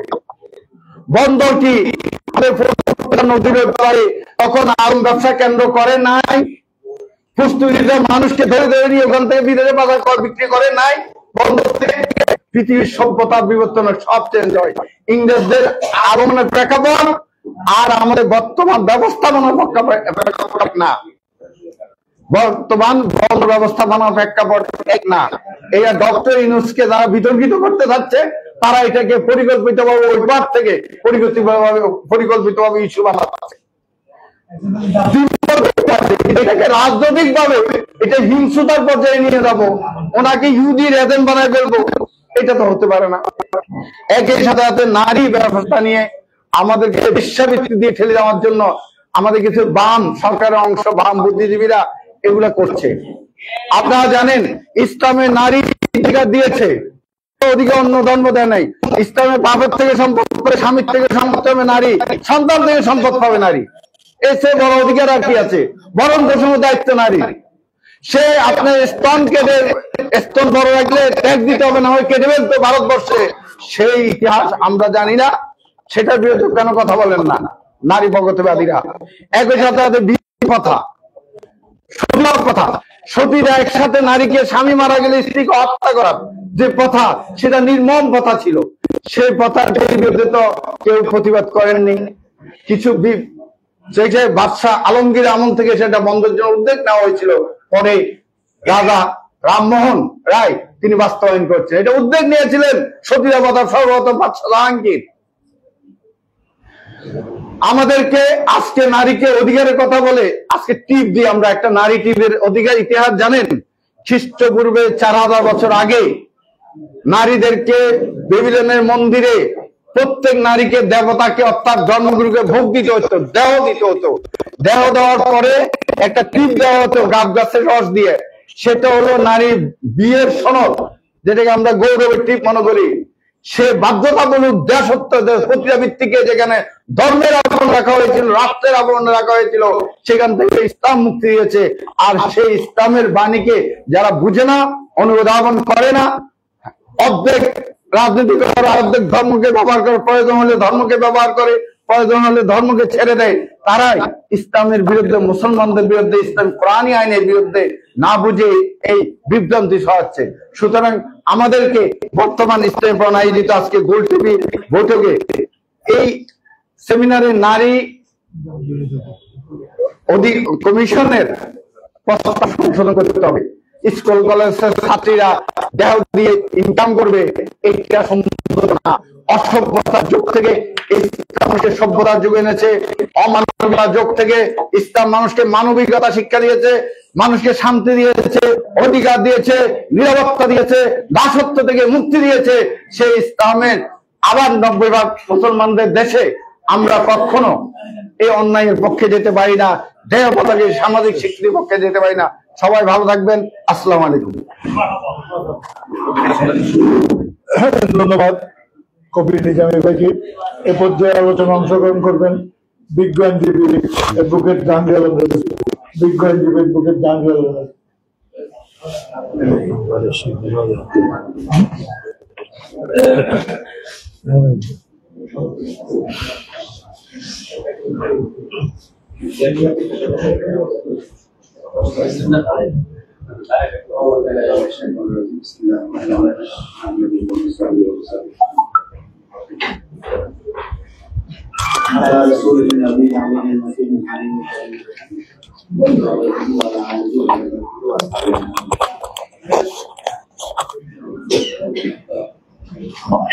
বাংলাদেশ ইসলামিক ফ্রন্ট কর্তৃক আয়োজিত আজকের এই নারী বিষয়ক সংস্কার কমিশনের কোরআন সুন্নাহ বিরোধী প্রতিবেদন এবং বাংলাদেশের অর্থনৈতিক সমৃদ্ধির স্বর্ণধার, চট্টগ্রাম বন্দরে বিদেশি বিনিয়োগ সমস্যা নিরসনে আয়োজন, অংশীজনের ভাবনা এবং প্রস্তাবনা শীর্ষক আজকের এই আলোচনার সম্মানিত সভাপতি, সংগঠনের চেয়ারম্যান মহোদয়, উপস্থিত সঞ্চালক, সংগঠনের মহাসচিব মহোদয় এবং অন্যান্য নেতৃবৃন্দ, বিভিন্ন রাজনৈতিক দলের নেতৃবৃন্দ এবং সমবেত সংবাদ মাধ্যম এবং মিডিয়ার ভাইয়েরা, আসসালামু আলাইকুম রহমতুল্লাহ।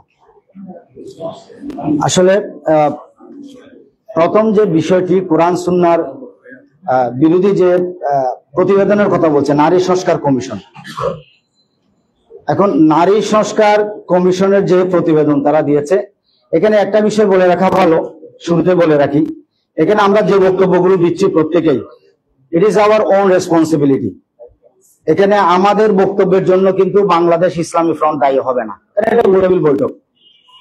অ্যাজ ইন্ডিভিজুয়াল এখানে হচ্ছে অংশীজনের ভাবনা, এখানে আমার ভাবনায় ইসলামী ফ্রন্ট প্রভাবিত হবে না, আমার ভাবনার দায়ভার ইসলামী ফ্রন্ট গ্রহণ করবে না। আমি এখানে বসে ডক্টর ইউনূসের বিরুদ্ধে, সমন্বয়কের বিরুদ্ধে বলি, আমার যা মন চায় তাই বলি, সেটার জন্য I will be responsible individually. The organiser will not be responsible at all. ও এটাই যারা আয়োজন করেছে তারা তাদের দেশপ্রেমের অংশ থেকে আয়োজন করেছে। এখানে আমাদের ব্যক্তিগত মতামত আমরা দিতে পারি। আর গোল টেবিল বৈঠকের it is the beauty of round table বৈঠক, যে গোল টেবিল বৈঠকে হয় তাদের এরা যা দিয়েছেন আমি যেটাকে সমর্থন করে কথা বলবো এমনটি কথা নয়। সেমিনারের বক্তব্য কিন্তু তাই, উনি যা বলেছেন আমি তাকে সমর্থন করে কথা বলবো তা নয়। এখানে অংশীজনের ভাবনা, দেশ, মাটি ও মানুষ।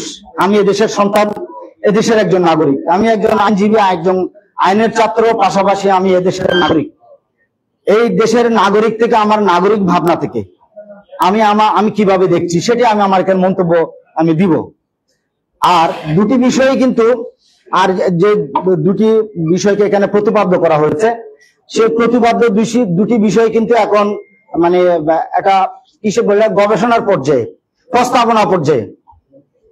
তবে এই প্রস্তাবনা যদি বাস্তবায়ন হয় তাহলে প্রোজ এন্ড কনস কি, সুবিধা কি অসুবিধা কি।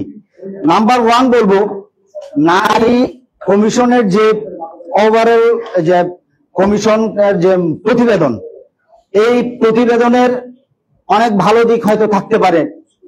অনেকে বলেছে, একজন বক্তা বলেছেন, আলোচক বলেছেন যে তার ভালো দিকগুলোকে আমরা এখানে অ্যাজ এ হোল, আমার মনে হয় না ইসলামী ফ্রন্টও বলবে যে তার সবকিছুকে বাদ দেওয়া হোক।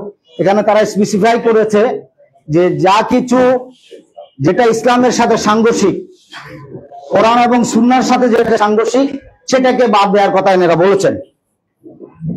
এখানে পাশাপাশি আমি একটি কথা বলবো একজন নাগরিক হিসেবে। দেখেন, একটা রাষ্ট্র, একটা সরকার যখন রাষ্ট্র চালায়, তখন তার প্রতিটি নীতিতে তার ওই সরকারের তার আদর্শের একটা প্রতিফলন ঘটে। একটা পুঁজিবাদী সরকার যদি, পুঁজিবাদী দল যদি ক্ষমতায় থাকে, তাহলে সে পুঁজিবাদী অর্থ ব্যবস্থাকে সে বাস্তবায়ন করবে, ইট ইজ কোয়াইট ন্যাচারাল। এবং সমাজতান্ত্রিকরা যদি থাকে, তারা সোশ্যালিজমকে, সোশ্যালিস্টিক ইকোনমিক প্রিন্সিপালস গুলো তারা অ্যাডপ্ট করবে। এটা হচ্ছে খুবই ন্যাচারাল একটা জিনিস। কিন্তু মজার বিষয় হচ্ছে, আমাদের বর্তমানে যে সরকারটি ক্ষমতায় আসছে জুলাই বিপ্লবের মাধ্যমে, সে বিপ্লবের মাধ্যমে ফ্যাসিস্ট হটিয়েছি বটে, কিন্তু যাদেরকে বসিয়েছে তাদের কিন্তু এভাবে বলার কোনো সুযোগ নাই। অন্যান্য একটা রাজনৈতিক দলের মতো যারা গণতান্ত্রিক প্রক্রিয়ায় নির্বাচিত হয়ে ক্ষমতায় বসেন, তাদের মতো তাদের প্রতিও বর্তমান সরকারের কাছে চূড়ান্ত ম্যান্ডেট আছে, এ কথা বলবার কোনো সুযোগ নেই। তাই ইন্টারিম গভর্নমেন্ট তো অতএব, এবং এই কারণে হয়তো বা তাদের কোনো নিজস্ব ম্যানিফেস্টো নেই। তারা জঞ্জালগুলো সরাবে, ভালো ব্যবস্থার প্রবর্তন করবে, এই কথাগুলো হয়তো ওনারা বলছেন, চেষ্টা করবেন। আমাদের শুভকামনা থাকবে যে তা আমাদের জন্য ভালো কিছু করুক। এই জাতি আসলে অনেক বঞ্চিত। একটা কথা একসময় বলতাম যে একাত্তর থেকে অদ্যাবধি এই বৃষ্টিতে যত পানি গড়িয়েছে, তার চাইতে বেশি রক্ত পানি এদেশের মানুষ মুক্তির জন্য দিয়েছে, কিন্তু আমাদের মুক্তিটা এখনো সেই শেকলবন্দি রয়ে গেছে। আজকে আমাদের নেতার পরিবর্তন হয়, নীতি পরিবর্তন হয় না। তো আমি বক্তব্যের দিকে ওইদিকে না গিয়ে আমি শুধু বলবো, নারী নীতির বিষয়ে আমাদের প্রত্যেক দেশেই যে নীতি করুক, first of all, as long as the constitution is workable, it is active, ততক্ষণ পর্যন্ত ওই কনস্টিটিউশনের বাইরে যাওয়ার কারো কোনো সুযোগ নেই। ইসলামিক বিষয়গুলো তো বলবেন, এটা তো আমি একজন মুসলমান হিসেবে বলবো, আমার প্রাণকে হাতের মুঠো নিয়ে বলবো যে যদি কোরআন সুন্নাহ বিরোধী কোনো কিছু হয়, তাহলে আপনারা যদি ঐক্যবদ্ধভাবে ডাক দেন, সেখানে একজন মুমিন মুসলমান হিসেবে আমার যা করার আমি সেটুকু করব। তো কিন্তু আপনি সরকার হিসেবে, সরকারে যারা নীতি নির্ধারক আছেন, যারা নীতি তৈরি করছেন আজকে, তাদের উদ্দেশ্যে আমি বিনয়ের সাথে বলতে চাই, আমাদের কনস্টিটিউশন আমাকে কতটুকু অধিকার দিয়েছে। পার্ট 1 অফ দ্য কনস্টিটিউশন, যে আমাদের যেটাকে বলা হয় fundamental state principal of the state policy, fundamental state policy যেটা, সেখানে বলা আছে আমাদের আর্টিকেল 18 ক্লজ নাম্বার 2, সেখানে খুব স্পষ্ট ভাবে বলা আছে যে the state shall adopt effective measures to prevent prostitution and gambling. আমাদের রাষ্ট্র পরিচালনার মূলনীতি সম্বলিত সংবিধানের প্রথম পার্ট যেটা, সেখানে রাষ্ট্র বলছে যে রাষ্ট্র অবশ্যই কার্যকর পদক্ষেপ নিবে, ইফেক্টিভ মেজার অ্যাডপ্ট করবে, গ্রহণ করবে। রাষ্ট্র যদি কখনো কোনো নীতি করে, সেটা নারী সংক্রান্ত হোক, পুরুষ সংক্রান্ত হোক, যে কোনো নীতি করবে, সেই নীতির সাথে সে এই ধরনের অ্যাডপ্ট মেজার করবে যাতে করে প্রস্টিটিউশন আপনাকে হয় প্রিভেন্ট হয়, গ্যামলিং প্রিভেন্ট হয়। এটা আমাদের পাবলিক হেলথ অথরিটি যে আমাদের যে আর্টিকেলটি রয়েছে, সেখানে সুস্পষ্টভাবে বলা আছে ক্লজ নাম্বার 2। তাহলে আমাদের সংবিধান যেখানে বলছে যে প্রস্টিটিউশন এবং গ্যামলিং কে প্রতিরোধ করবার মতো কি থাকবে, কার্যকর পদক্ষেপ গ্রহণ করবে, সেখানে আপনি যৌনবৃত্তিকে একটা পেশা হিসেবে ঘোষণা দেওয়ার জন্য কথা বলেন, এটা তো সমীচীন না। এটা কনস্টিটিউশনের সাথে সাংঘর্ষিক, কন্ট্রাডিক্টরি, এন্ড এই জন্য এটা হবে নাল এন্ড ভয়েড। কারণ আমাদের সুপ্রিমেসি, আমাদের আর্টিকেল 7 বলা আছে, সুপ্রিমেসি অফ দ্য কনস্টিটিউশনে বলা আছে যে কোন মূল কথাটাই শুধু আমি বলছি যে কোন আইন যখন বলতে, সে আইনের যতটা সংবিধানের সাথে সাংঘর্ষিক হবে ততটা বাতিল হয়ে যাবে। অতএব এই নারী নীতির সাথে, নীতিতে যেসব কোরআন সুন্নাহ বিরোধী পদক্ষেপ এবং বিশেষ করে প্রমোট করার যে ব্যবস্থা নেওয়া হয়েছে, সেটা আমরা সর্বান্তকরণে প্রতিবাদ করি। এবং যেহেতু এখনো এটা বাস্তবায়ন হয় না, বাস্তবায়ন যেন না হয় সেজন্য সরকারের কাছে আমি জোর দাবি জানাবো। ধন্যবাদ। হ্যাঁ, এরপরে কন্টিনিউয়ারে শুধু আমি একটি কথাই বলি, এক লাইনে এই কথাটা বলি। এখানে সুন্দর একটা স্ট্যাটিস্টিক দিয়েছেন, সেই স্ট্যাটিস্টিক্সে বলা আছে আপনার যে কত পার্সেন্ট আমরা 40% না স্যার, আপনারা বলেছেন যে বার্ষিক 10 লাখ একক কন্টেইনার হ্যান্ডলিং এর কথা থাকলেও এই টার্মিনালে 12,81,000 কন্টেইনার হ্যান্ডলিং করেছে। দ্যাট মিনস সেটা তার লক্ষ্যমাত্রা চাইতে 28.1 গুণ বেশি, অর্থাৎ 128%। যেখানে আপনারা জানেন, আধুনিক যারা পরিকল্পনাবিদরা আছেন আপনারা খুব ভালোভাবেই জানেন যে টোটাল কোয়ালিটি অফ ম্যানেজমেন্ট যদি এনশিওর করা হয়, এরপরেও কোন লক্ষ্যমাত্রা যদি 80% অর্জিত হয় তাহলে সুপার এক্সেলেন্ট অ্যাচিভমেন্ট। সেখানে New Mooring container terminal existing infrastructure and ম্যানেজমেন্টের মধ্যে তারা 128.1% অ্যাচিভ করেছে। এতে কি প্রমাণ হয়? এতে বোঝা যায় এই ব্যবস্থাপনায় এই কন্টেইনার টার্মিনাল যথেষ্ট সক্ষম, এবং আপনি যদি বিদেশি বিনিয়োগ আনতে চান খালি জায়গা আছে সেখানে আনেন। আর এর সাথে অবশ্যই আমাদের জাতীয় সার্বভৌমত্ব নিরাপত্তার বিষয়টি অত্যন্ত জড়িত, কারণ বন্দর একটা খুব স্পর্শকাতর জায়গা, এবং এই বিষয়টি এভাবে কিন্তু যে কারো হাতে ছেড়ে দেওয়া যায় না। এখানে ব্যাকগ্রাউন্ডে অনেক কথা আছে, বলা যাবে, সেটা অন্য সময়। আজকে এই আয়োজন করবার জন্য আমি বাংলাদেশ ইসলামী ফ্রন্টকে ধন্যবাদ জানিয়ে আমার আলোচনা এখানে শেষ করছি। আসসালামু আলাইকুম। এ পর্যায়ে আলোচনা অংশ নেবেন সুপ্রিম কোর্টের বিজ্ঞ আইনজীবী অ্যাডভোকেট ইকবাল হাসান। সংক্ষিপ্ত আলোচনা করবেন অ্যাডভোকেট ইকবাল হাসান।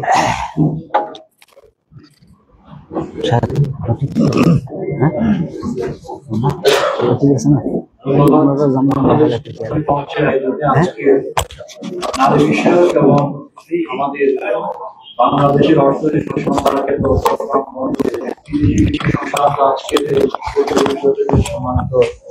সভাপতি, উপস্থিত বাংলাদেশ ইসলামী ফ্রন্ট, বাংলাদেশ ইসলামী যুব সেনা, বাংলাদেশ ইসলামী ছাত্র সেনার দায়িত্বশীল নেতৃবৃন্দ এবং আজকে যারা গোলটেবিল বৈঠকে বিভিন্ন পর্যায়ের আলোচকরা আছেন, সবাইকে ধন্যবাদ জানাচ্ছি। আমি বেশি কিছু বলবো না। আজকের যে এখানে মূল প্রবন্ধ উপস্থাপিত হয়েছে, এখানে বিভিন্ন বিষয় আলোকপাত হয়েছে এবং আলোচকরাও এখানে অনেক ছোটখাটো বিষয় এখানে আলোচনায় চলে এসছে। দুইটা বিষয়, আমার শুধু দুইটা পয়েন্ট বলে আমি শেষ করব। নারী বিষয়ক যে কথাবার্তাগুলো আমরা শুনছি, এই নারী সংস্কার কমিশন গঠন করার বিষয়ে অনেক বক্তব্য এখানে রয়েছে। কারণ বাংলাদেশে আমরা যে বিষয়টা বিগত সরকারের সময় থেকে উদ্বিগ্নতা দেখেছি জাতির মধ্যে, সেটা হচ্ছে শিক্ষা সংস্কার বিষয়। কিন্তু আমরা খুবই উদ্বেগের সাথে দেখেছি এই সরকার বিভিন্ন কমিশন গঠন করলেও শিক্ষা সংস্কার বিষয়ক কোনো কমিশন গঠন করেনি। নারী বিষয়ক কমিশন গঠন করা বা সংস্কারের বিষয়টা আসলে বর্তমান ইন্টারিম গভর্নমেন্টের প্রায়োরিটি লিস্টে কেন এসছে, এটা আমাদের আসলে বোধগম্য নয়। কারণ এখানে আমাদের যে জুলাই বিপ্লব কিংবা এর পরবর্তী যে ডেভেলপমেন্ট, এখানে কিন্তু নারী বিষয়ক উদ্বিগ্নতাটা তেমন ওরকম ভাবে আসেনি।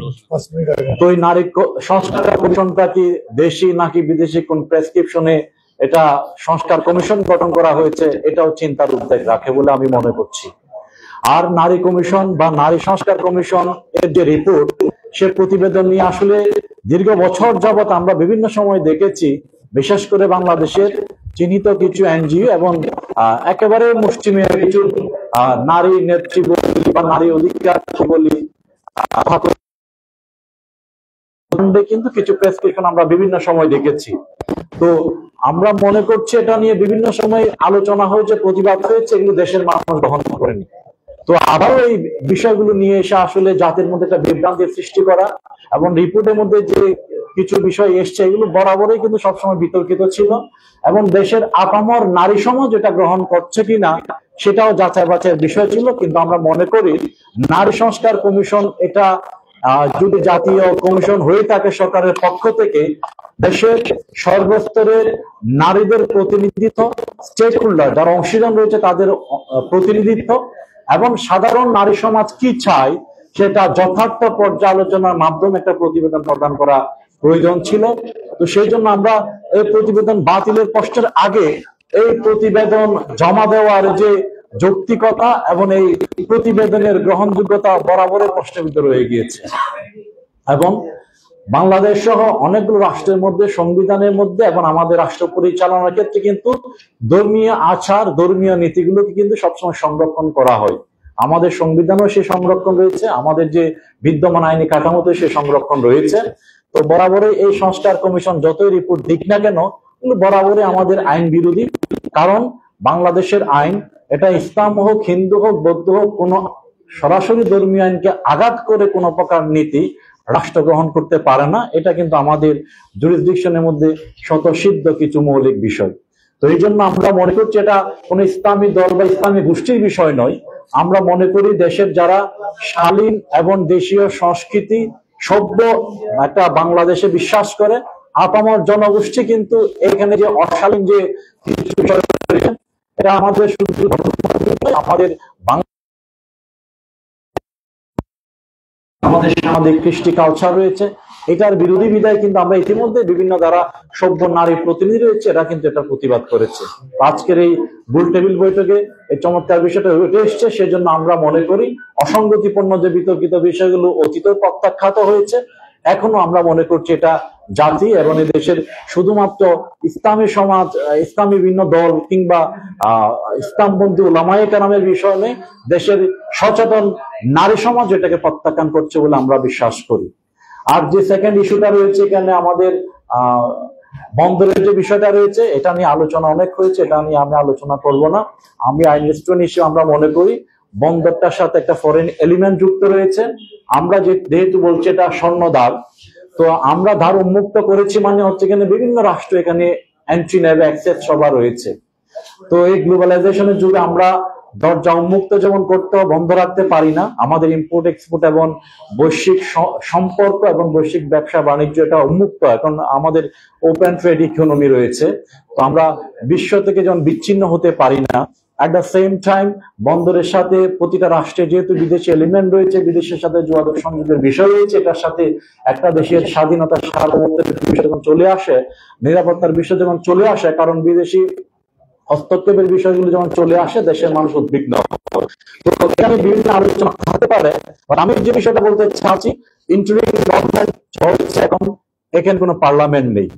তো স্বাভাবিকভাবে বাংলাদেশ ইসলামী ফ্রন্ট একটা দেশের নিবন্ধিত এবং জনগণের সমর্থন পুষ্ট রাজনৈতিক দল হিসেবে স্বাভাবিকভাবে উদ্বিগ্ন হওয়াটাই স্বাভাবিক। এখানে বিদেশি করিডোর বলেন কিংবা বিদেশি বিনিয়োগ বলেন কিংবা বিদেশি যেগুলো এলিমেন্ট যখন চলে আসে, এটার সাথে স্বাভাবিকভাবে বিভিন্ন দেশের সার্বভৌমত্ব, দেশের নিরাপত্তার বিষয় যখন চলে আসে, একটা রাজনৈতিক দল বসে থাকতে পারে না। বাট উদ্বিগ্নতার বিষয় হচ্ছে পার্লামেন্ট যখন থাকে না, ইন্টারিম গভর্নমেন্ট বা কেয়ারটেকার গভর্নমেন্ট এই সরকারগুলো দেশের মৌলিক নীতিমালা, মৌলিক সিদ্ধান্ত গ্রহণ করে না, কারণ পার্লামেন্ট এখানে সচল নেই। যদি এটাকে আমরা মনে করে থাকি যে সংস্কারের পার্টও যদি হয়ে থাকে, এখানে সংস্কারের পার্ট হিসেবে কিন্তু এখানে বিদেশি বিনিয়োগের বিষয়টা সংস্কারের পার্ট হিসেবে আমরা শুনিনি।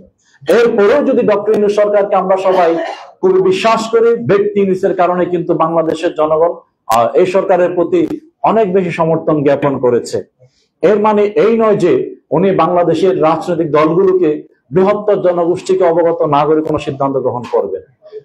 এই জাতীয় এবং আন্তর্জাতিক রিলেটেড যদি কোনো ইস্যু থাকে, পার্লামেন্ট থাকলে পার্লামেন্টে ডিবেট হওয়ার সম্ভাবনা ছিল, সাধারণ প্রত্যেকটা মানুষের এখানে জনপ্রতিনিধির মাধ্যমে পার্টিসিপেট করার সুযোগ ছিল।